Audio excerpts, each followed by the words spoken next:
5 अगस्त 2025 की सुबह जब लोग अपने घरों में नींद से जागे तो बाहर का नजारा देख उनके होश उड़ गए, क्योंकि प्रयागराज अब शहर नहीं, एक जल समाधि बन चुका था। गंगा और यमुना दोनों नदियों ने अपने रौद्र रूप में शहर को घुटनों पर ला दिया। पानी इतना बढ़ चुका है कि सिविल लाइंस, दारागंज, तेलियरगंज, करेली, झूंसी, नैनी, अतरसुइयां से लेकर कटरा तक के इलाके नदी में तब्दील हो चुके हैं। गली नुक्कड़ चौराहे सब पानी पानी, घरों में लोग पहली मंजिल छोड़ छतों पर चले गए हैं। प्रशासन ने चेतावनी जारी की कि जलस्तर खतरे के निशान से कई मीटर ऊपर जा चुका है। गंगा घाट पूरी तरह जलमग्न है। संगम की सारी पवित्रता इस समय एक तबाही का दृश्य बन चुकी है। गाड़ियों की जगह नावें चल रही हैं और नाव वाले अब भगवान बने हुए हैं, जो 100 से 200 रुपये लेकर एक गली से दूसरी गली तक लोगों को ले जा रहे हैं। जिनके पास पैसे नहीं हैं, वो बच्चों को कंधे पर लेकर छाती तक पानी में चलने को मजबूर हैं। राहत शिविर बनाए गए हैं, लेकिन भीड़ इतनी है कि लोग जमीन पर बैठकर भूखे प्यासे दिन काट रहे हैं। मवेशी बह गए हैं, दुकानें बंद हैं, अस्पतालों में पानी भर गया है, दवाएं गायब हैं, बिजली पानी ठप है, इंटरनेट बंद है, स्कूल कॉलेज सब अगले आदेश तक बंद कर दिए गए हैं। एनडीआरएफ की टीमें रेस्क्यू ऑपरेशन में जुटी हैं, हेलीकॉप्टर से राहत सामग्री गिराई जा रही है, लेकिन जरूरत इतनी है कि सब कुछ कम पड़ रहा है। रेलवे ट्रैक पर पानी बह रहा है, ट्रेनें रद्द कर दी गई हैं, बस स्टॉपों पर सन्नाटा पसरा है। लोग व्हाट्सएप और फेसबुक पर अपनों की तलाश कर रहे हैं। सोशल मीडिया पर प्रयागराज फ्लड ट्रेंड कर रहा है। लोगों के वीडियो वायरल हो रहे हैं, जहां कोई बच्चा पानी में बहते बहते बचा तो कोई बुजुर्ग अपनी छड़ी पकड़े अकेले शिविर तक पहुंचा। आम आदमी परेशान है, लेकिन कुछ लोग इस आपदा में भी मुनाफा कमा रहे हैं। कोई नाव के लिए 300 रुपये मांग रहा है, कोई पानी की बोतल 50 रुपये में बेच रहा है, जबकि प्रशासन दावा कर रहा है कि सब कुछ कंट्रोल में है। मगर जनता की आंखें बोल रही हैं कि हालात काबू से बाहर हैं। जिला प्रशासन ने स्कूल कॉलेज 6 अगस्त तक बंद कर दिए हैं। सेना भी अलर्ट पर है। एयरफोर्स के हेलीकॉप्टर गश्त कर रहे हैं। सीएम योगी आदित्यनाथ ने हाई लेवल मीटिंग बुलाई और राहत कार्य तेज करने का आदेश दिया। साथ ही पीएमओ से भी मदद मांगी गई है।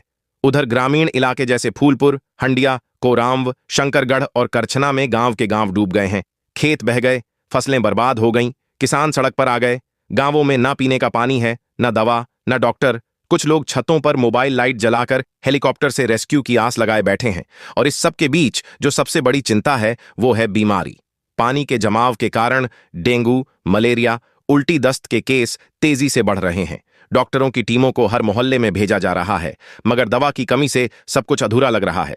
मंदिरों में अब आरती नहीं, शरणार्थियों की भीड़ है। लोग अपने परिवार को संभालते हुए दुआ कर रहे हैं कि गंगा मियां अब शांति से बहें। मगर मौसम विभाग ने अगला अलर्ट जारी कर दिया है कि अगले 48 घंटे में और तेज बारिश होगी, जिससे जलस्तर और बढ़ सकता है। प्रयागराज की जनता फिलहाल इंतजार कर रही है मदद का, राहत का और इस प्रलय से बाहर निकलने का। और यह संकट अपने पीछे सिर्फ पानी नहीं, हजारों टूटे हुए सपने छोड़ता जा रहा है। और अब सबसे बड़ा सवाल यह उठ रहा है, क्या प्रयागराज जैसी ऐतिहासिक और पवित्र नगरी में हर साल बाढ़ आना अब नई परंपरा बन चुकी है? लोग कह रहे हैं कि पिछले साल भी जलभराव हुआ था, लेकिन इस बार तो हालत काबू के बाहर है और इसी के साथ जनता का गुस्सा फूटने लगा है। सोशल मीडिया पर लोग सीधे तौर पर नगर निगम और जिला प्रशासन पर सवाल उठा रहे हैं कि जब पहले से बारिश और नदियों के उफान का अनुमान था, तो इंतजाम पहले क्यों नहीं किए गए? नालों की सफाई क्यों नहीं हुई? राहत शिविर पहले से तैयार क्यों नहीं थे? इलाकों में नाव, रेस्क्यू टीम, दवा, पानी का इंतजाम बाढ़ के बाद क्यों हुआ, पहले क्यों नहीं? विपक्षी दलों ने भी सरकार पर सीधा हमला बोल दिया है। समाजवादी पार्टी ने कहा कि सरकार गंगा की सफाई पर करोड़ों खर्च कर रही है, लेकिन बाढ़ से जनता की जिंदगी तबाह हो रही है और कोई जवाबदेह नहीं। कांग्रेस ने इसे प्रशासनिक विफलता बताया और एएपी ने कहा कि उत्तर प्रदेश को केवल चुनावों में याद किया जाता है, संकट में नहीं। वहीं सरकार का कहना है कि हमारी पूरी मशीनरी एक्टिव है और हर घर तक मदद पहुंचाने का प्रयास जारी है। मगर जनता के लिए ये बयान अब खोखले लगने लगे हैं, क्योंकि सच्चाई ये है कि कोई बाढ़ पूर्व चेतावनी सिस्टम सही तरीके से काम नहीं कर रहा। गंगा का जलस्तर जैसे ही बढ़ा, पूरे शहर का सिस्टम डूब गया। लोगों को यह तक नहीं बताया गया कि उन्हें कब और कैसे सुरक्षित स्थानों तक पहुंचना है। गांवों में तो आज भी ऐसी जगहें हैं जहां राहत पहुंची ही नहीं। मोबाइल नेटवर्क काम नहीं कर रहा और जिनके घरों में बीमार, दिव्यांग या गर्भवती महिलाएं हैं, वो भगवान के भरोसे बैठी हैं। वहीं प्रयागराज के कुछ युवा ऐसे भी हैं जो बिना किसी सरकारी मदद के अपने मोहल्लों में नाव लेकर खुद बचाव कर रहे हैं, राशन बांट रहे हैं, बुजुर्गों को निकाल रहे हैं। ये वो युवा हैं जिन्होंने सोशल मीडिया पर हेल्पलाइन नंबर चलाए, व्हाट्सएप ग्रुप बनाए और अपने शहर के लिए दिन रात काम किया। ये असली हीरो हैं इस बाढ़ के, जिनका कोई नाम नहीं, कोई क्रेडिट नहीं, लेकिन जिनकी वजह से आज कई जानें बची हैं। शहर की कुछ एनजीओ भी आगे आई हैं जो लोगों को कंबल, खाना और पानी पहुंचा रही हैं। लेकिन हर मोहल्ले तक पहुंचना आसान नहीं, क्योंकि कई इलाकों में बिजली के खंभे गिर गए हैं, करंट फैलने का डर है और किसी भी वक्त कोई बड़ा हादसा हो सकता है। प्रशासन ने सेना से फिर से मदद मांगी है। अब एयरफोर्स की टीमें भी रेस्क्यू के लिए तैयार रखी गई हैं और गंगा यमुना के बीच के संगम क्षेत्र को हाई अलर्ट पर रखा गया है। मौसम विभाग की रिपोर्ट के मुताबिक अगले 62 घंटे में भारी वर्षा के संकेत हैं। इसका मतलब ये कि प्रयागराज की ये जल त्रासदी और गहरी हो सकती है। एनडीआरएफ के अधिकारी ने बताया कि अभी तक 35,000 से ज्यादा लोगों को सुरक्षित स्थानों पर पहुंचाया जा चुका है, लेकिन लाखों अब भी प्रभावित हैं। बच्चों की पढ़ाई बंद, दवाओं की सप्लाई बंद, रोजगार ठप और पेट भरने के लिए लोग सरकारी गाड़ी के इंतजार में दिन काट रहे हैं। लेकिन अब सबसे जरूरी सवाल ये है कि क्या हम हर साल ऐसे ही डूबते रहेंगे? क्या प्रयागराज जैसे सांस्कृतिक, ऐतिहासिक और धार्मिक शहर को बाढ़ नियंत्रण प्लान नहीं मिलना चाहिए? क्या यहाँ के ड्रेनेज सिस्टम को रिव्यू नहीं किया जाना चाहिए?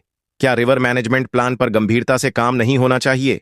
क्या यहाँ के घाट, मंदिर, कॉलोनियों को बाढ़ प्रूफ बनाने की योजना नहीं बननी चाहिए? और सबसे अहम, क्या प्रयागराज की आम जनता, जो हर बार संकट में खुद लड़ती है, कभी सरकार से सुरक्षा पाने लायक मानी जाएगी या नहीं? लेकिन इस तबाही के बीच अगर कुछ अब भी बचा है तो वो है प्रयागराज की जनता का हौसला। हाँ, पानी की मार ने दीवारें गिरा दी, छतें उड़ा दी, राशन बहा दिया, लेकिन इंसानियत को नहीं तोड़ पाई। लोग अब भी अपने पड़ोसियों को खाना दे रहे हैं, एक दूसरे के बच्चों को संभाल रहे हैं। एक घर से आवाज आती है, बहू के लिए दूध बचा है क्या? तो दूसरी ओर कोई कहता है, चिंता मत करो चाचा, हम आज आपके लिए खाना लाएंगे। यही है प्रयागराज की असली ताकत, एकता, अपनापन, जज्बा। और इसी जज्बे से शहर फिर से उठेगा, जैसे हर बार उठता है। मगर इस बार जनता की मांग साफ है, अब सिर्फ राहत नहीं, अब बदलाव चाहिए। सिस्टम को जवाबदेह बनाना होगा। इस बाढ़ के बाद एक मजबूत मास्टर प्लान चाहिए, ऐसी योजना जो आने वाले 10 से 20 सालों तक प्रयागराज को बाढ़ से बचाए।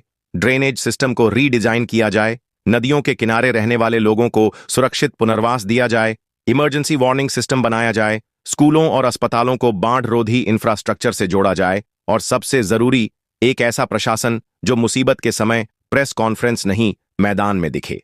हमारी टीम की नजर में प्रयागराज केवल एक शहर नहीं है, ये संस्कृति है, आस्था है, संघर्ष है, और इसी संघर्ष में से निकलती है एक उम्मीद। वो छोटी बच्ची जो पानी में भी हंसते हुए स्कूल की किताब पकड़े बैठी है, वो बुजुर्ग जो कहता है, हमने इससे भी बुरा देखा है बेटा, ये भी कट जाएगा, और वो माँ जो अपने बच्चों को सूखे चूड़े में चीनी मिलाकर खिला रही है ताकि उन्हें भूख न लगे।